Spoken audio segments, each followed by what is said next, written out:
We call it the predictive admissions test or the entrepreneur DNA. And so you take a roughly 20-minute test, and it's able to assess how good you are as an entrepreneur by reviewing your psychometrics. And it turns out that like entrepreneurship has a psychometric profile.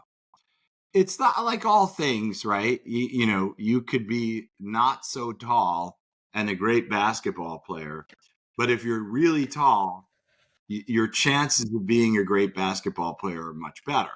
And similarly with entrepreneurship, there's certain traits like height that make you better at entrepreneurship intrinsically than if you don't have them, right? So we measure those, and that means that everyone gets a fair shake.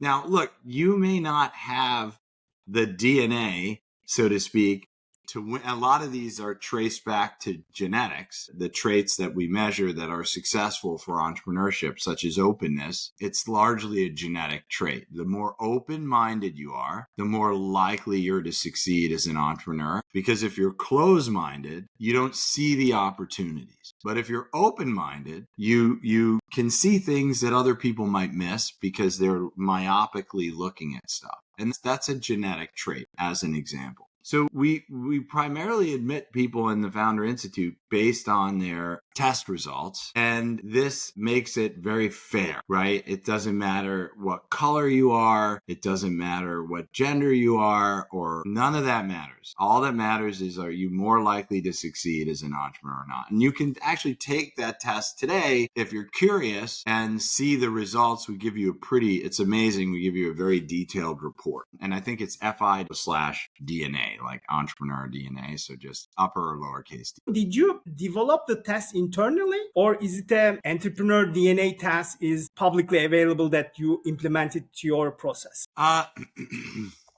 We worked with a controversial figure in the world, a gentleman named Jordan Peterson, who's actually a friend of mine, Dr. Jordan Peterson, to be precise. He's great. I mean, I think he's become a little bit more extreme in his older age.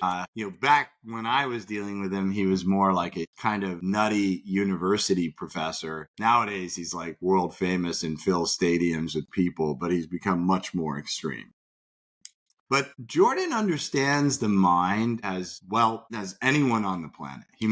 He's just a seminal psychologist. I don't think all his views are right, but he definitely understands the mind much better than most. And he was able to develop a test with us that really was very difficult to fake, right? Because we were just trying to measure at that time 5 things. Now we measure more because we've updated the test, and we're no longer working with Jordan. We've modernized the test a lot. But when we began, we were working very closely with Jordan, and we were really measuring 5 things. Test would take about an hour, and it would ask kind of the same thing over and over again in slightly different ways, and really try to drive at these things. And we made like groundbreaking discoveries on social science that to this day are probably we've run one of the largest longitudinal, if not probably the largest longitudinal study of psychology in history. And we learned a tremendous amount about what makes an entrepreneur tick and